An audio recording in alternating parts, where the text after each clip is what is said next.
الوصفة لليوم طريقة اعتماد بذور الكتان لإنقاص الوزن للناس اللي عندهم مشكل الدهون العنيدة في البطن، الناس اللي عندها مشكلة السمنة. طريقة اليوم باش نعتمدوا بذور الكتان باش نساعدوا على حرق الدهون ونساعدوا على إنقاص الوزن. شني خذيت البنات؟ انا عندي البنات كيف ما تشوفوا لهنا بذور الكتان. بذور الكتان من الاعشاب الطبيعيه، نجموا نعتمدوها في وصفاتنا اليوميه، نجموا نعتمدوها ونضيفوها للوجبات باش تساعد على حرق الدهون. انا خذيت بذور الكتان، خذيت البنات لهنا مقدار من غرفه اكل وطحنتهم البنات، حاجتي بهم على القوام، مانيش باش نعتمدها هكا تكون مطحونه، وباش نجي ونضيف لها الماء.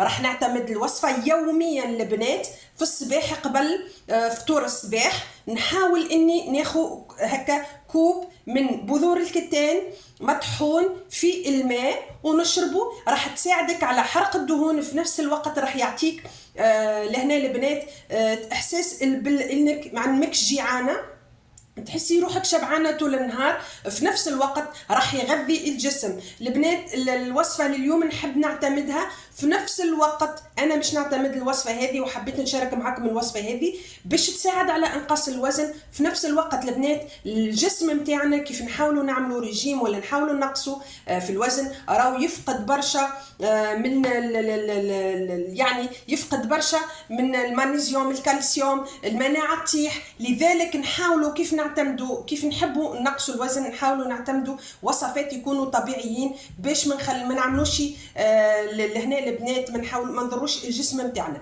كيف ما قلت لكم باش نجي البنات ونضيف الماء، باش نضيف لها ماء، كاس ماء كيف ما تشوفوا لهنا، بسم الله الرحمن الرحيم، ونشربوا على الريق. لهنا البنات كيف ما قلت لكم راح نشربوا على الريق.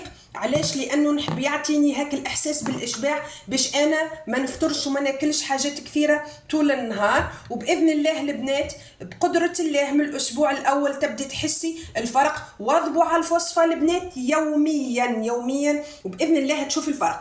طريقه كيف ما شفتها سهله وامنه.